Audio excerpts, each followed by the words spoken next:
Hi, good morning. So I am going to go through your lesson plan for you, your math plan. I think this is your last one. Congratulations. You did it. Okay, so your classroom, that's really helpful to know there's speech delays in there. That's a good inclusion piece. And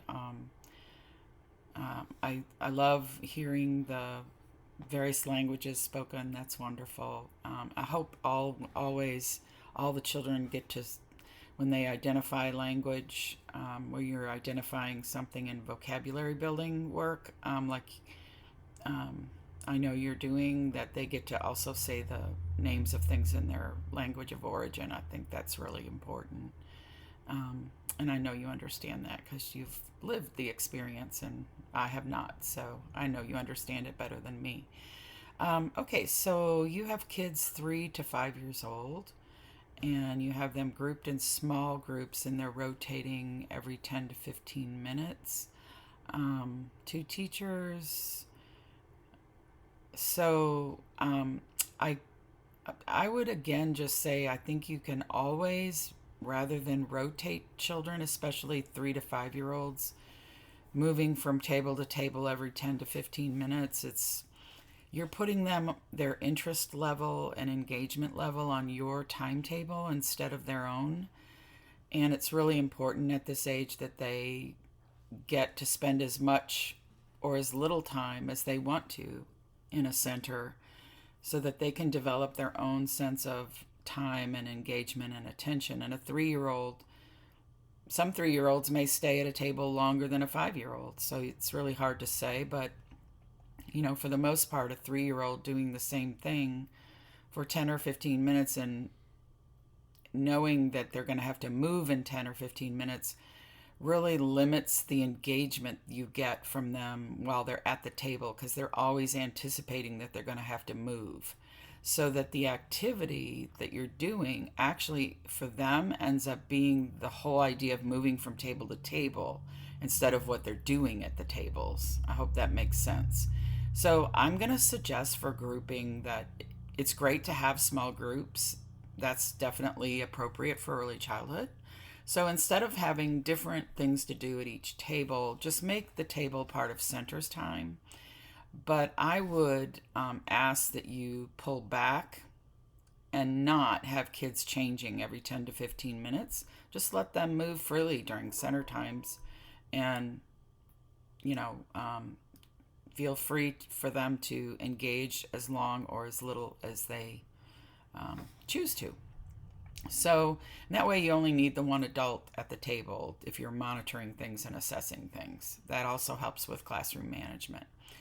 Okay, so, speaking of management, when you're moving people before they want to move, you can create a whole new set of issues around classroom management that you don't need. So that's another thought I had about it. Okay, so for your objectives, cut the shapes of clouds and leaves. I'm not sure in terms of cutting the shape of clouds. I mean, clouds come in a million different shapes, so I guess anything they would cut out could be a cloud. I just want to make sure I understand that correctly. With leaves, there's many different shapes of leaves, like many. So I'm not sure what you mean there by clouds and leaves. And maybe the kids might not either. I'm not sure. Let's see. Students will sort the clouds and leaves and count how many leaves and wind they have. I'm not sure I understand that. So you could eliminate it though. If you could just have them cutting the shapes. Cutting shapes where they're making up the shapes, by the way, is a math activity in early childhood. So you could eliminate this whole thing about clouds and leaves and just say students will be given paper and scissors and be allowed to cut shapes. You could even have them make up names for their shapes.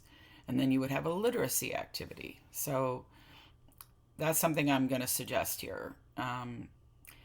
Cut the shapes of the wind. I'm not sure I know what the wind is. I don't remember you saying what the wind is. I'm So I'm a little confused, but that's okay. um, they're sorting the leaves and wind. So when you're sorting, that's another math activity. So you've actually got lots of different little lessons in here. Um, I think just boil it down to one. Decide what you're going to do out of all of these different things: sorting, cutting, shapes, any of that. So I think you've just like we're like I think I've said to all of my students this semester, when you're first writing lesson plans, it can be really easy to just start piling on activities in a lesson plan.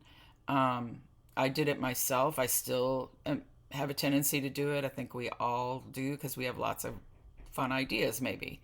So don't worry about it too much. Just when you go back through, before you turn it in to me or your principal or your director or whoever, um, boil it down to one thing, because really what the lesson plan is all about is the assessment. So you've got an assessment here where you're just going to check um, something. You're going to check when they demonstrate, they sort. So you've got to, you can see when you start assessing that you've actually got several lessons here, because you've got a checklist for sorting, you've got a checklist for counting, and before that you actually are having them cut and create the items. So choose one of those and then assess for that. And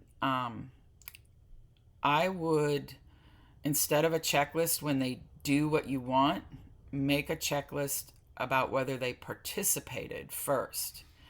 And then when you go back after they've done this activity many times, you can go back and say, well, okay, they participated 4 times.